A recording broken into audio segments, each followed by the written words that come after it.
This is, I'm just impressed with so much evidence. This is great. How did, I mean, can you just talk a little bit to how you came to virtual reality as it relates to cancer patients? Yeah, and then I have some other thoughts and questions. Yeah, I think that I was interested in how cancer patients express their experience. And then I started reading about various metaphors, and I started thinking about the psychological burden, and then I stumbled across this VR research that's been going on since 1999.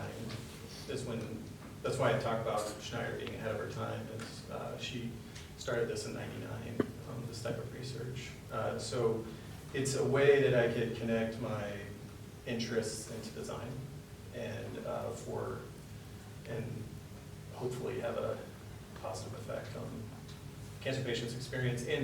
And of those that I've spoken to, those that have survived or have observed, they desperately need to escape reality, and which is something I usually don't advocate for, but I think in their case, I think I would absolutely advocate for it. I think what's really interesting about this,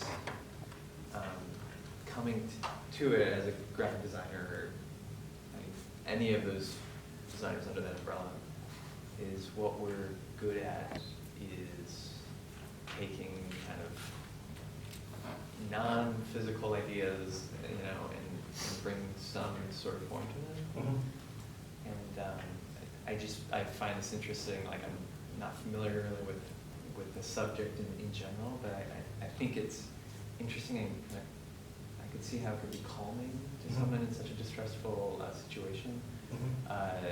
That you're giving form to those fears and putting them in a way that you can understand what's happening. You have some semblance of control over what's happening. Mm-hmm. And I'm curious what your next steps are with this research, or like what are the kind of most interesting parts of this that you would want to move forward with from this research? I definitely, I'd like to teach in the future, and this is something I would like to bring to a university, and I would like to start building these test environments and seeing, using measurements, like academic measurements for depression, anxiety, fear, and start seeing of these pieces how much remains true of the physical form and the interactions, how much of that stays true with how cancer should be visualized, and start really bringing in user testing. But I think it's something that you should approach with a lot of preparedness. You should be careful bringing this type of thing to a cancer patient. And yeah, I think start building and user testing would be the big interest. Yeah. I have a few comments, not necessarily questions. First of all, I really like the presentation, very well done. And I think cancer is not a fight for a single person, it's a fight for a family. So have you thought about, maybe not a question, but maybe you can think about, I know people use VR for empathy game, like you feel exactly how everybody else feels. Yes. And maybe you can help a little bit with the family to have a better understanding of the patients. Yeah, this is something that we've discussed, and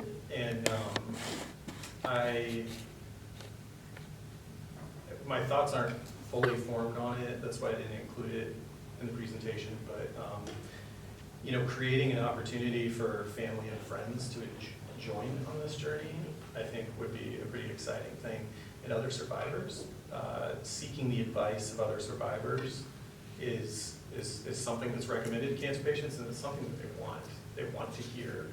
They want to hear from other people what they experience. Because there's only so much a person that hasn't experienced it can say or do.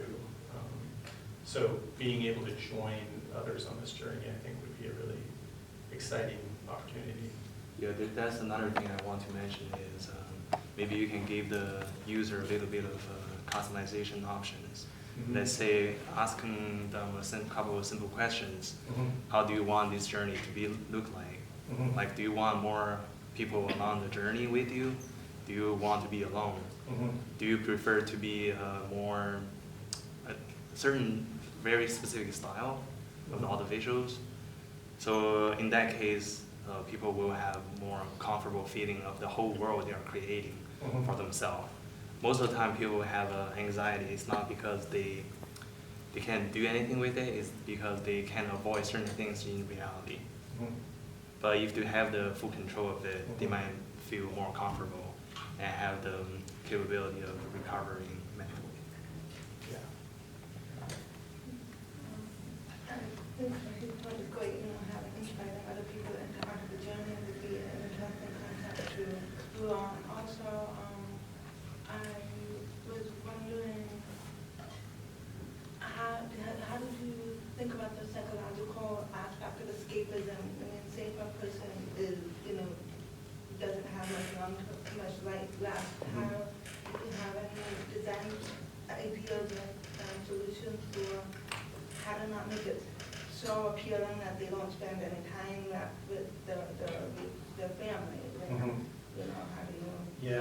Yeah, I think that was another one of those areas I would describe as like kicking around ideas, but not ready to write on it yet and design towards it. But I think one idea that was kicked around was an opportunity for co-creation with family members and the cancer patient, and in a space that they would only have access to and that they could visit later on.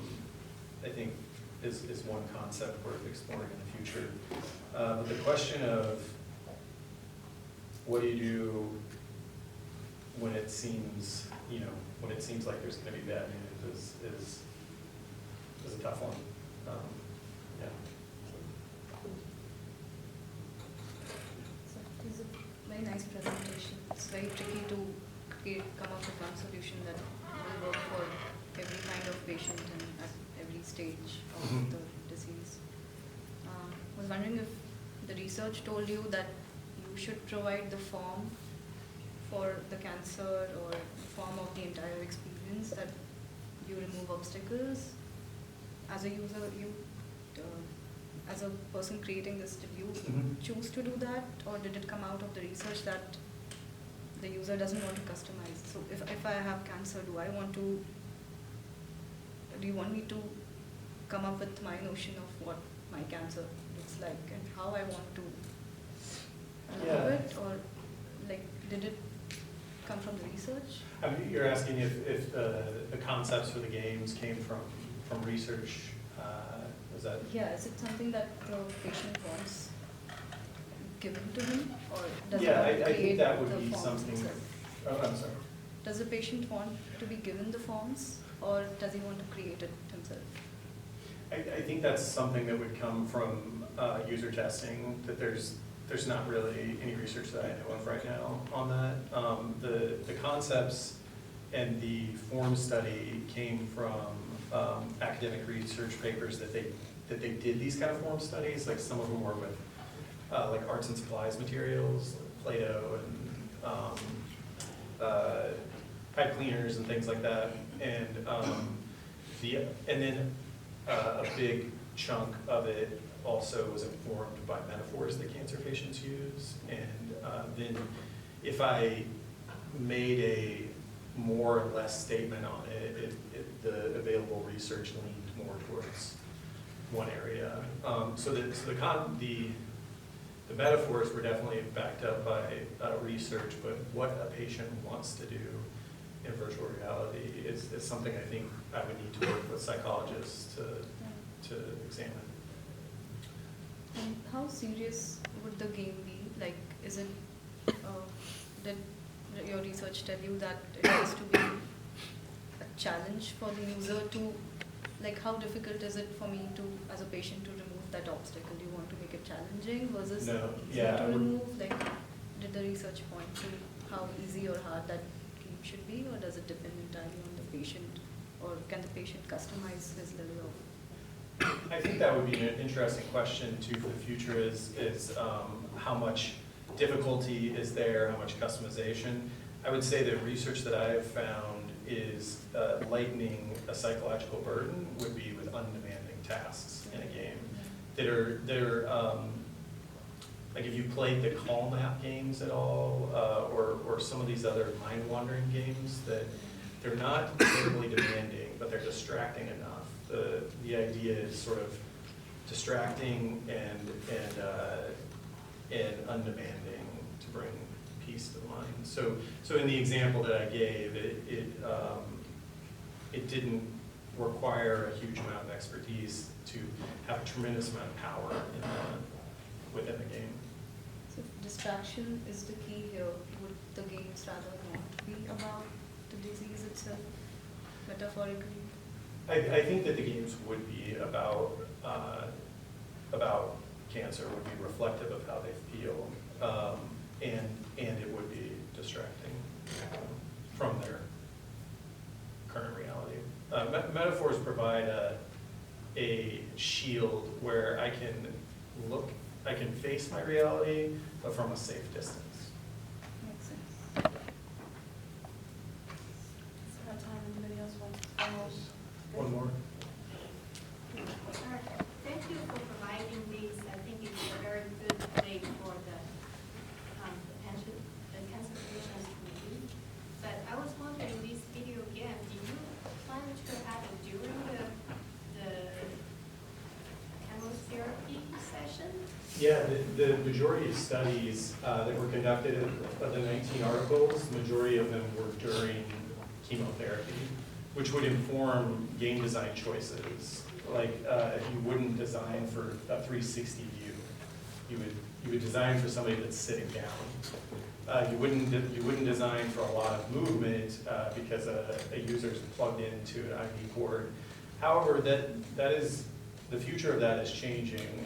More and more drugs are becoming pill form, which would allow for more flexibility. But some of the other big chunk of the research was during an actual painful procedure, like accessing a portacath or that was the majority of them was during a kind of a painful moment. Yeah. So the question, because we see the limitation about cyber sickness, Yeah. but that during the chemotherapy, that's the biggest issue for the. Yeah.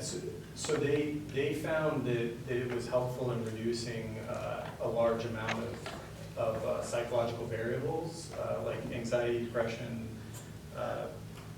fear. We'd have to go back to that chart, but it was used successfully with a good chunk of that 839 patients during chemotherapy. But I think that needs to be examined more because the majority of the studies just said nobody expressed cyber sickness, but they also didn't specifically investigate that. One explanation could be that the technology is improving. Another one would be that they're on anti-nausea medications, and the games weren't very complex. The other question is certain chemical they use during the chemotherapy. They need to wear frozen gloves to prevent the nail to fall. So that kind of thing, because we don't need to use hand too. Yeah, that would be an instance where then you would want to make everything gaze-based movement in the game rather than having handheld controllers. Yeah. Thank you.